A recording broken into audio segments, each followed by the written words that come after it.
Hello mga cashier, nandito po ako sa yan sa mass market no, sa mga bilihan. Alam nyo guys, makakaano ka dito no sa ibang bansa. Napakamura lang dito yung prutas. Alam mo yung orange, magkano diyan sa Pinas dito? Tag 40 pesos lang in Philippine money no. 40 pesos yan mga apple. Almost same lang sila ang mga presyo.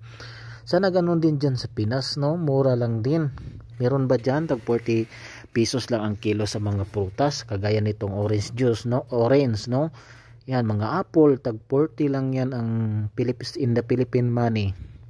Alam nyo guys, dito sa Saudi itong mga prutas na to sa ibang bansa pa to galing, pero man nakapagtataka ka, mura lang ang binta nila dito. Tingnan mo, samantala dyan sa Pinas ganun din naman din yan sa ibang bansa yung iba, pero wag naman ganun kamahal no. Sana magaya din dito sa dito sa Saudi, especially dito sa Saudi. Tingnan mo magkano yan, Philippine money 10 pesos lang ang kilo yan guys.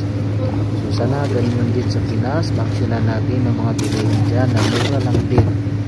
Okay, ingat po kayo dyan mga cashier. Ito po ang share ko para sa inyo. God bless po at ingat po tayo palagi. Bye bye.